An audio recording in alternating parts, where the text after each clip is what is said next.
sorry ka ba? Tingin nyo ang una sa kanila. Nakapagalitan ka, sabihin ko nga ka deng-deng. Paano pag...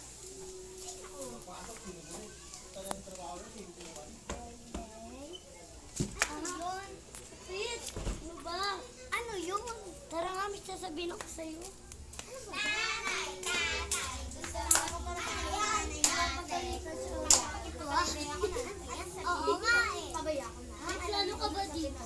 Oo, madami. Tara. Sa kanto. Ay, bubulo nga tayo.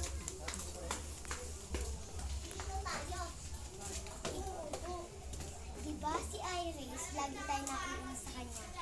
Eh di aanin natin. For sure, aalis yung mami niya. Tapos lalakayin natin siya. Ilalak natin siya dun sa walang tao. Tsaka sa may lubak para ano. Tapos tatapunan na lang natin siya ng dahon. Sige, perfect. Tara, bilis. Tawagin na natin siya. Ayan lang nagsampay na ako. Laro tayo. Sorry na.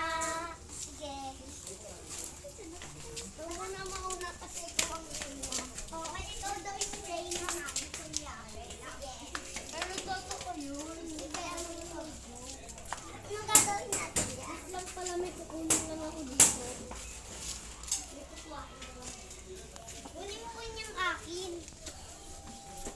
Ano namin ko? Anong gagawin niyo dyan? Eh, pasok ka Pasok ka ng Madam Reyna. Bawal ako dyan eh. Okay lang yan. Kasi wala naman mama mo eh. Kaya nga. Wait lang kami. Ay, ba't ang lalim dito? Diyan ka na lang mabulog na sana.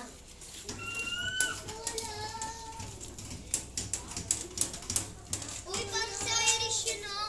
Uy, Irish, ba't nandiyan ka? Oo nga, bakit Ang lalim-lalim yan eh. Dalawang magkakaibigan kasi niyaya ko nila pumunta dito. Ah, si Dingding at saka si Jimbo.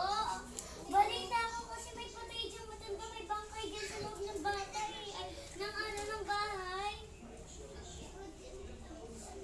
Walang susi mo. Walang susi.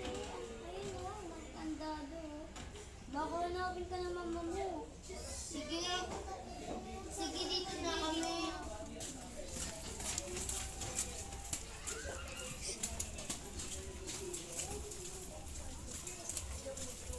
Uy, tapon na Baka na na ako na to.